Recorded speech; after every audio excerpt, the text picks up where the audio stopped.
नमस्कार मित्रों, मैं हूं अभय सिंह और आपका स्वागत है आपके अपने YouTube channel current affairs for exam में। चलिए आज दिनांक 18/7/2025 की प्रश्नावली शुरू करते हैं। केंद्र सरकार के अनुसार कितने नागरिकों को मुफ्त आर्टिफिशियल इंटेलिजेंस प्रशिक्षण प्रदान किया जाएगा? 5 लाख, 10 लाख, 15 लाख, 20 लाख। इसका सही जवाब है 10 लाख। इलेक्ट्रॉनिक्स और एवं सूचना प्रौद्योगिकी मंत्री श्री अश्विनी वैष्णव ने घोषणा की है कि देश के 10 लाख नागरिकों को आर्टिफिशियल इंटेलिजेंस का निशुल्क प्रशिक्षण प्रदान किया जाएगा। निशुल्क प्रशिक्षण, ये तो बात ध्यान रखिएगा, है ना? यह प्रशिक्षण कार्यक्रम डिजिटल कौशल विकास को लोकतांत्रिक बनाने के सरकार के दृष्टिकोण का हिस्सा है। अर्थात भारत सरकार ये चाहती है जो आर्टिफिशियल इंटेलिजेंस की जानकारी है ये मुफ्त में बहुत सारे लोगों तक पहुंच सके, विशेषकर ग्रामीण जो देश के ग्रामीण हिस्से हैं उसमें और ग्राम स्तरीय उद्यमियों के पास, ये सबके पास इसकी जानकारी हो। इस घोषणा यह घोषणा डिजिटल इंडिया के 10 साल पूरे होने के उपलक्ष्य पर की गई। कहाँ से की गई? द्वारका स्थित यशोभूमि कन्वेंशन सेंटर द्वारा से की गई है। चलिए अगले प्रश्न पर आते हैं। निम्नलिखित में से किस शहर ने हाल ही में लगातार 8वें वर्ष भारत का सबसे स्वच्छ शहर का टैग जीता है? सूरत, पुणे, बेंगलुरु, इंदौर। फ्रेंड्स, अगर आप स्वच्छता सर्वेक्षण को फॉलो करते होंगे और आप यूपीएससी या किसी पीएससी की तैयारी कर रहे होंगे तो आपको इसका जवाब पता होना चाहिए, क्योंकि लगातार 8 साल से इंदौर स्वच्छता सर्वेक्षण में टॉप पोजीशन बनाया हुआ है। अर्थात वह भारत का सबसे स्वच्छ शहर है। इंदौर शहर हाल ही में लगातार 8वें वर्ष भारत का सबसे स्वच्छ शहर का खिताब जीता है। केंद्र सरकार के वार्षिक स्वच्छता सर्वेक्षण में सूरत दूसरे स्थान पर है तथा नवी मुंबई तीसरे स्थान पर है। मतलब स्वच्छता सर्वेक्षण में पहले स्थान पर है इंदौर, जो लगातार 8 बार से यह खिताब जीत रहा है। दूसरे स्थान पर है सूरत और तीसरे स्थान पर है नवी मुंबई। स्वच्छता सर्वेक्षण 2024-25 के 9वें संस्करण के पुरस्कार नई दिल्ली में आयोजित एक समारोह में श्रीमती राष्ट्रपति द्रौपदी मुर्मू द्वारा प्रदान किए गए। यह भी एक इंपॉर्टेंट क्वेश्चन है कि इसके जो अवार्ड के जो है पुरस्कार ये किसने प्रदान किए? तो ये हमारे देश की राष्ट्रपति श्रीमती द्रौपदी मुर्मू जी ने किए। 3 से 10 लाख की आबादी वाले शहरों में नोएडा सबसे ऊपर पोजीशन पे है, उसके बाद चंडीगढ़ और मैसूर का नाम आता है। 10 लाख से आबादी वाले शहरों में अहमदाबाद का नाम आता है। स्वच्छता सर्वेक्षण स्वच्छ भारत अभियान शहरी के अंतर्गत शहरी भारत में सफाई, स्वच्छता और स्वास्थ्य का आकलन करने के लिए एक वार्षिक सर्वेक्षण है। अगर आपको 2 पॉइंट लिखने के लिए आए तो आप ये 2 पॉइंट लिख सकते हैं। इसका कार्यान्वयन आवास और एवं शहरी कार्य मंत्रालय द्वारा भारतीय गुणवत्ता परिषद के साथ भागीदार के रूप में किया जाता है। तो फ्रेंड्स, इससे क्या क्या क्वेश्चन है? पहला, किसने सबसे टॉप पोजीशन पर रहा है 8 साल से? इंदौर। दूसरे नंबर पे सूरत। तीसरे नंबर पे नवी मुंबई, है ना? फिर इसको किसने प्रदान किया, मतलब ये स्वच्छता सर्वेक्षण के अवार्ड किसने दिए? हमारे देश की राष्ट्रपति श्रीमती द्रौपदी मुर्मू जी ने। और फिर यह किसके द्वारा ये जो है स्वच्छता सर्वेक्षण किया जाता है? Quality control of council of India किसके साथ मिलकर करता है? आवास एवं शहरी कार्य मंत्रालय के द्वारा मिलकर किया जाता है। चलिए अगले प्रश्न पर आते हैं। पोलावरम वन कोचरेला लिंक परियोजना निम्नलिखित में से किस राज्य सरकार द्वारा प्रस्तावित है? फ्रेंड्स, मैं आपको बताना चाहूंगा कि पोलावरम वन कोचरेला लिंक परियोजना जो है ये न्यूज में रहेगी, तो इसके बारे में आपको जितनी जानकारी प्राप्त हो, जहां से भी प्राप्त हो, आप इसके बारे में जानकारी इकट्ठी करें और जो जानकारी मैं दे रहा हूँ उसको भी आप याद कर लें, क्योंकि हो सकता है कि एमसीक्यू में इसके ऊपर क्वेश्चंस आए। ऑप्शन हैं आपके कर्नाटक, तमिलनाडु, आंध्र प्रदेश, केरल। इसका सही जवाब है आंध्र प्रदेश। पोलावरम वन काचरेला लिंक परियोजना आंध्र प्रदेश सरकार द्वारा प्रस्तावित है। अच्छा, इस परियोजना का मुख्य उद्देश्य है गोदावरी नदी के अतिरिक्त बाढ़ वाले पानी को रायलसीमा के जैसे सूखेग्रस्त क्षेत्रों और आंध्र प्रदेश के अन्य सूखाग्रस्त क्षेत्रों की ओर मोड़ना। यह परियोजना जो है, ये आंध्र प्रदेश और तेलंगाना के बीच विवाद का विषय है, क्योंकि तेलंगाना ने जल सुरक्षा की चिंताओं सहित अन्य आधार पर इस परियोजना पर आपत्ति उठाई है। हम इसके बारे में क्यों पढ़ रहे हैं? क्योंकि हाल ही में केंद्र सरकार ने पोलावरम वन काचरा लिंक परियोजना तेलंगाना और आंध्र प्रदेश के बीच एक अन्य लंबित अंतर्राज्यीय जल मुद्दों से जुड़ी चिंताओं की जांच के लिए उच्च स्तरीय तकनीकी समिति का गठन किया है। तो हम क्या पढ़े अभी कि पोलावरम वन कचरा जो परियोजना है, इसे आंध्र प्रदेश सरकार द्वारा प्रस्तावित किया गया है। इसमें गोदावरी नदी का जो पानी है, वो रायलसीमा के सूखाग्रस्त क्षेत्रों में भेजा जाएगा तथा आंध्र प्रदेश के अन्य सूखाग्रस्त क्षेत्रों में भेजा जाएगा। इसमें दिक्कत किसको है? तेलंगाना राज्य को, क्योंकि उनको पानी की कमी हो सकती है। इस चीज को रिजॉल्व करने के लिए क्या किया है केंद्र सरकार ने? केंद्र सरकार ने इस चीज को रिजॉल्व करने के लिए एक उच्च स्तरीय समिति का गठन किया है, जिसमें जो तेलंगाना की वो जो भी समस्याएं हैं और आंध्र प्रदेश की समस्या है, इसका निराकरण किया जाए। चलिए अगले प्रश्न पर आते हैं। निम्नलिखित में से किस राज्य ने मंडोवी नदी पर भारत की पहली रोल ऑन नौका सेवा शुरू की है? गोवा, उत्तराखंड, उड़ीसा, झारखंड। इसका सही जवाब है गोवा। हाल ही में गोवा राज्य सरकार ने मंडोवी नदी पर भारत की पहली रोल ऑफ नौका सेवा शुरू की है। गंगोत्री और द्वारका नामक नौकाएं चारों द्वीप और रिमंदर के बीच यात्रा को तेज और आसान बनाएंगी। हम इसको क्यों पढ़ रहे हैं? क्योंकि हाल ही में पहले तो शुरू हुई है, पहला। दूसरा जो है, ये इंडिया की पहली रोल ऑफ फेरी सेवा है। तो इसके बारे में प्रश्न बन सकता है। प्रश्न क्या बन सकता है कि किस नदी पे है? तो ये मांडोवी नदी पे है। किस राज्य सरकार ने शुरू की है? तो गोवा राज्य सरकार ने शुरू की है। चलिए अगले प्रश्न पर आते हैं। निम्नलिखित में से किस देश ने मधुमक्खी के लिए सबसे हल्का माइंड कंट्रोल डिवाइस बनाया है? फ्रांस, चीन, जर्मनी, स्पेन। इसका सही जवाब है चीन। चीनी वैज्ञानिकों ने मधुमक्खी को उड़ने वाले रोबोट की तरह मार्गदर्शन प्रदान करने के लिए सबसे हल्का मस्तिष्क नियंत्रण यंत्र बनाया है। यह जो है, मधुमक्खी की पीठ पर बांधा जाएगा यह यंत्र, और इसमें 3 छोटी सुइयां होंगी जो मधुमक्खी के मस्तिष्क में प्रवेश करती हैं, और से साइबर्ग मधुमक्खी का उपयोग गुप्त सैन्य कार्यों, आतंकवादी निरोधी एवं नशीली दवाओं की खोज के लिए किया जा सकता है।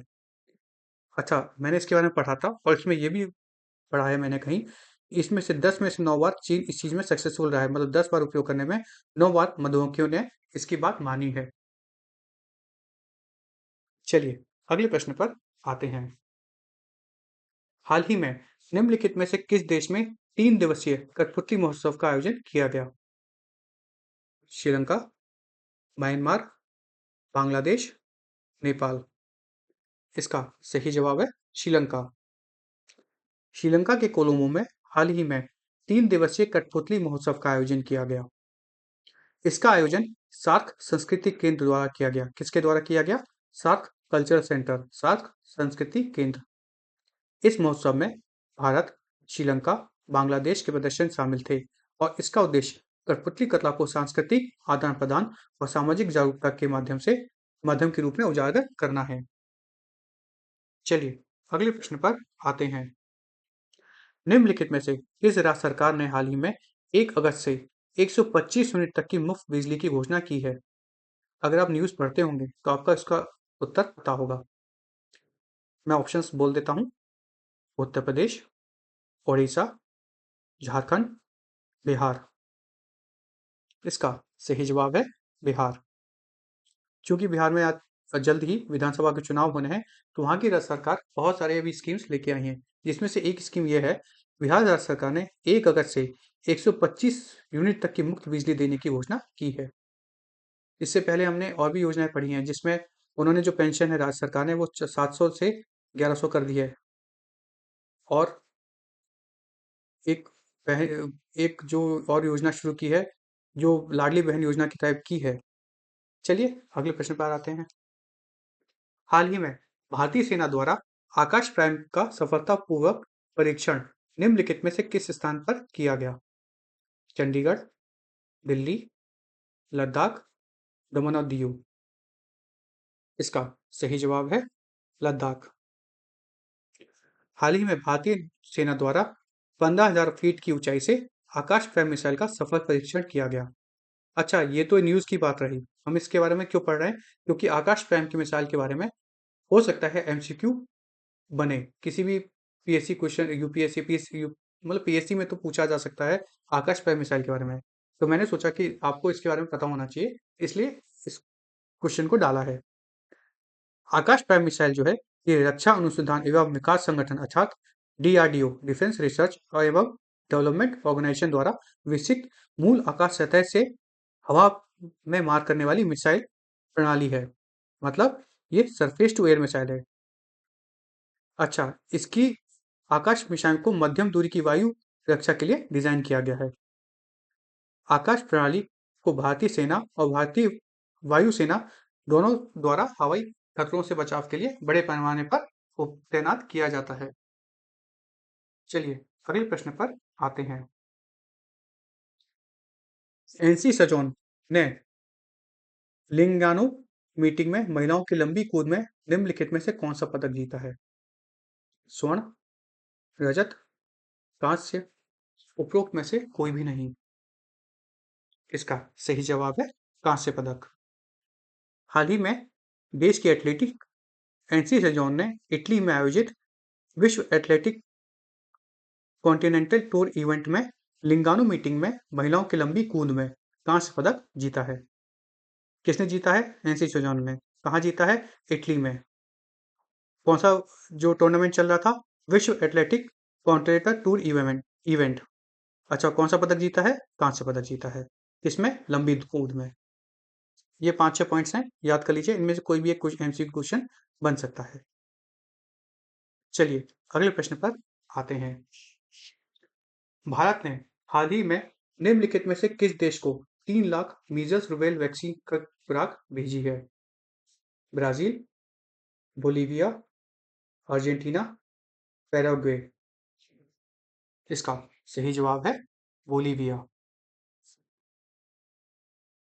भारत ने बोलीविया को रोग के प्रकोप से प्रबंधन में सहायता प्रदान करने के लिए खसरा और रूबेला टीके की 3 लाख खुराकें सहायता सामग्री के साथ भेजी है। चलिए बोलीविया के बारे में जानते हैं। जब भारत ने बोलीविया को कुछ भेजा है तो हो सकता है बोलीविया से कोई क्वेश्चन बन जाए। तो बोलीविया की राजधानी क्या है? सुक्रे। बोलीविया के राष्ट्रपति का नाम क्या है? लुइस आक्रे। बोलीविया की मुद्रा क्या है? बोलिवियानो। बोलीविया को कौन सी खुराक भेजी है? मीजल्स और रूबेला वैक्सीन की खुराक भेजी है भारत ने। कितनी? 3 लाख डोसेस। चलिए अगले प्रश्न पर आते हैं। निम्नलिखित में से किस देश ने हाल ही में ड्रोन 1 लॉन्च किया है? France, Germany, Israel, Spain. इसका सही जवाब है इजराइल। इजराइल ने हाल ही में ड्रोन 1 लॉन्च किया है, जो पहला पूर्णतः सरकारी वित्त पोषित और घरेलू स्तर पर निर्मित संचार उपग्रह है। अर्थात यह एक कम्युनिकेशन सैटेलाइट है। किसने लॉन्च किया है? इजराइल ने लॉन्च किया है। कहाँ? कौन सी सैटेलाइट का नाम क्या है? ड्रोन 1। कहाँ से लॉन्च किया है? इसे लॉन्च किया गया था, जहां तक मुझे पता है, यूएसए से। अच्छा, ड्रोन 1 जो है यह एक जियो स्टेशनरी सैटेलाइट है। क्योंकि ये कम्युनिकेशन सैटेलाइट है और जियो स्टेशनरी सैटेलाइट है, इसलिए ये बहुत ऊंचाई पर उड़ती है पृथ्वी की सतह से। कितनी ऊंचाई पर? 36,000 किलोमीटर की ऊंचाई पे पृथ्वी की सतह से ये उड़ती है। चलिए अगले प्रश्न पर आते हैं। निम्नलिखित में से किसे गिफ्ट सिटी का एमडी और सीईओ नियुक्त किया गया है? सलील पारेख, गोपाल विट्ठल, निरंजन गुप्ता, संजय कौल। इसका सही जवाब है संजय कौल। केरल कैडर के 2001 बैच के आईएएस अधिकारी श्री संजय कौल को गांधीनगर स्थित गिफ्ट सिटी कंपनी लिमिटेड का प्रबंध निदेशक एवं मुख्य कार्यकारी अधिकारी हाल ही में नियुक्त किया गया है। गिफ्ट सिटी क्योंकि ज्यादातर न्यूज में रहता है, इसलिए संजय कौल का भी नाम आप याद कर लीजिए। इनको एमडी और सीईओ नियुक्त किया गया है। चलिए अगले प्रश्न पर आते हैं। आर दोराईस्वामी निम्नलिखित में से किस कंपनी के मुख्य कार्यकारी अधिकारी बने हैं? BEL, PGCIL, ONGC, LIC। इसका सही जवाब है LIC। आर दोराईस्वामी भारतीय जीवन बीमा निगम के वर्तमान प्रबंध निदेशक एवं मुख्य कार्यकारी अधिकारी बने हैं। वित्तीय सेवा संस्था ब्यूरो अर्थात financial service institution board bureau ने रिकमेंडेशन दी थी उनके CEO और MD बनने की। एक्चुअली में ये जो फाइनेंशियल सर्विस इंस्टीट्यूशन ब्यूरो है, ये यही जो है रिकमेंडेशन देता है सरकार को कि किसको MD और CEO बनानी चाहिए, किस भी बैंक का या फिर किसी ऐसी संस्था का। ये बहुत ही इंपॉर्टेंट संस्था है। चलिए अगले प्रश्न पर आते हैं। हरेला त्योहार निम्नलिखित में से किस राज्य में मनाया जाता है? उत्तराखंड, बिहार, उड़ीसा, झारखंड। इसका सही जवाब है उत्तराखंड। हरेला त्योहार, जिसे हरित दिवस के रूप में भी जाना जाता है, यह प्राकृतिक केंद्रित त्योहार है जो मुख्य रूप से उत्तराखंड के कुमाऊं क्षेत्र में मनाया जाता है। यह मानसून ऋतु की शुरुआत और बुआई की अवधि का प्रतीक है। यह श्रावण मास का प्रथम दिन से मनाया जाता है। कौन सा त्योहार? हरेला त्योहार। हरेला हरा हुआ हरा, आप इससे याद कर सकते हैं। चलिए अगले प्रश्न पर आते हैं। हाल ही में कलिंग रत्न पुरस्कार 2024 से किसे सम्मानित किया गया? किसे? कलिंग रत्न पुरस्कार से श्री नवीन पटनायक, श्री अमित शाह, श्री धर्मेंद्र प्रधान, श्री मोहन मांझी। इसका सही जवाब है श्री धर्मेंद्र प्रधान। हमारे देश की राष्ट्रपति श्रीमती द्रौपदी मुर्मू ने केंद्रीय शिक्षा मंत्री श्री धर्मेंद्र प्रधान को कलिंग रत्न पुरस्कार 2024 से नवाज किया, मतलब उनको कलिंग रत्न पुरस्कार प्रदान किया। यह पुरस्कार, ये जो कलिंग रत्न पुरस्कार है, इसके बारे में जानते हैं। यह पुरस्कार समारोह आदि कवि सरला दास की 600वीं जयंती के समारोह पर आयोजित किया गया था। कलिंग रत्न पुरस्कार 2007 में स्थापित हुआ था। पहले ये एक शिक्षा का पुरस्कार था।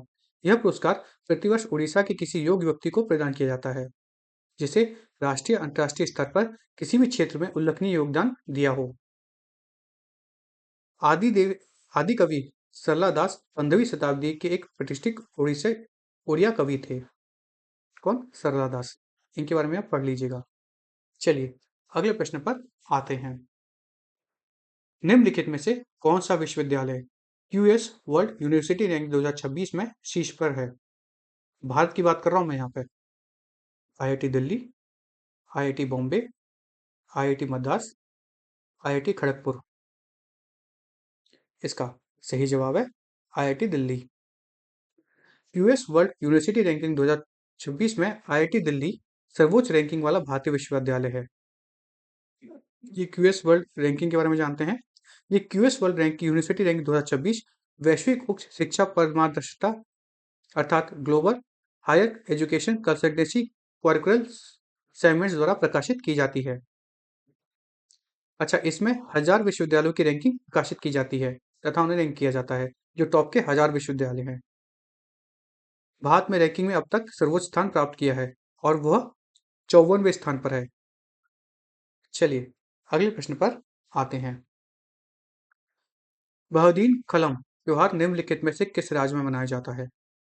असम, मेघालय, उड़ीसा, झारखंड। इसका सही जवाब है मेघालय। बहदीन खलम त्योहार मेघालय के पन्नार लोगों के लिए एक प्रमुख वार्षिक उत्सव है। यह जयंतिया हिल्स के जिले में मुख्य रूप से जुलाई में आयोजित किया जाता है। यह त्योहार अच्छे स्वास्थ्य, संपत्ति और भरपूर फसल के लिए प्रार्थना का प्रतीक है। चलिए अगले प्रश्न पर आते हैं। टेस्ला ने भारत में अपना पहला शोरूम निम्नलिखित में से किस शहर में खोला है? दिल्ली, पुणे, बेंगलुरु, मुंबई। इसका सही जवाब है मुंबई। टेस्ला ने भारत में अपना पहला शोरूम मुंबई में खोला है। टेस्ला के बारे में जानते हैं। टेस्ला एक अमेरिकी कंपनी है जो इलेक्ट्रॉनिक वाहन, सौर ऊर्जा और ऊर्जा भंडारण उत्पादों के लिए जानी जाती है। इसकी स्थापना 2003 में हुई थी। टेस्ला के वर्तमान CEO एलोन मस्क हैं। इनको तो आप सभी जानते ही होंगे। इसमें रोस्टर जो मॉडल है वो है roadster, model S, model 3, model X, model Y, Cybertruck, semi truck और अन्य। फ्रेंड्स, आज की प्रश्नावली यही समाप्त होती है। चलिए आज जो हमने पढ़ा उसका एक बार रिवीजन कर लेते हैं।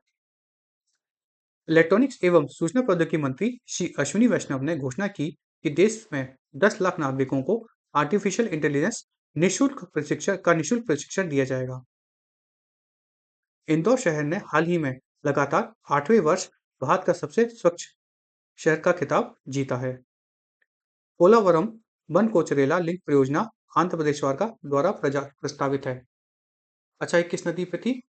गोदावरी नदी का पानी रायलसीमा में भेजने के लिए।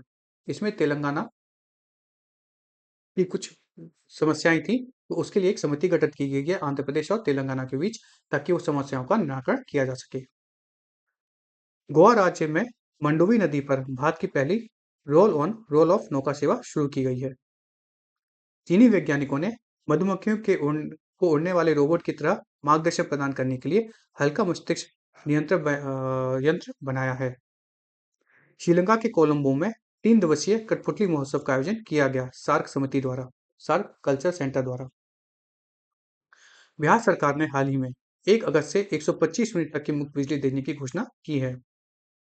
हाल ही में भारतीय सेना द्वारा 15,000 फीट की ऊंचाई से आकाश प्राइम मिसाइल का पूर्वक प्रशिक्षण किया गया।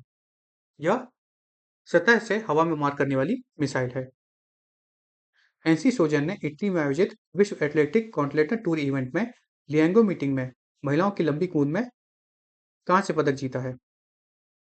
भारत ने बोलीविया को रोग के प्रकोप के प्रबंधन में सहायता देने के लिए खसरा और रूबेला टीकों के 3 लाख खुराकें साथ साथ सामग्री की एक खेप भेजी है। इसराइल ने हाल ही में ड्रोन 1 लॉन्च किया है, जो एक कम्युनिकेशन सैटेलाइट है। केरल कैडर के 2021 के अधिकारी श्री संजय कौल को गांधीनगर स्थित गिफ्ट सिटी में प्रबंध निदेशक और मुख्य कार्यकारी अधिकारी नियुक्त किया गया है। आर दोराईस्वामी भारतीय जीवन बीमा निगम के वर्तमान में प्रबंध निदेशक एवं मुख्य कार्यकारी अधिकारी बने हैं। हरेला त्योहार, जिसे हरित दिवस के रूप में भी कहा जाता है, वह उत्तराखंड में मनाया जाता है। राष्ट्रपति श्रीमती द्रौपदी मुर्मू ने केंद्रीय शिक्षा मंत्री श्री धर्मेंद्र प्रधान को कलिंग रत्न पुरस्कार 2024 प्रदान किया। यूएस वर्ल्ड यूनिवर्सिटी रैंकिंग 2026 में आईआईटी दिल्ली सर्वोच्च रैंकिंग वाली पहली भारतीय विश्वविद्यालय है। ये भारतीय विश्वविद्यालय की बात हो रही है। टॉप 1000 उसमें जो भारत में टॉप आया है वो है आईआईटी दिल्ली, भारत में जो टॉप आया है। मेहंदी खलम त्योहार मेघालय के पनार लोगों के लिए एक प्रमुख वार्षिक उत्सव है। टेस्ला ने अपना भारत में पहला शोरूम मुंबई में खोला है। फ्रेंड्स, आज की प्रश्नावली यहीं समाप्त होती है। आपको हमारी प्रश्नावली कैसी लगी कमेंट करके बताइएगा, तथा लाइक एवं सब्सक्राइब अवश्य कीजिएगा। तथा अगर आपको ये प्रश्नावली से कोई अच्छी जानकारी मिली हो और आपको ये लगता है कि उससे और भी लोगों का फायदा हो सकता है, तो इस प्रश्नावली को शेयर कीजिएगा। धन्यवाद। जय माता दी, जय भारत।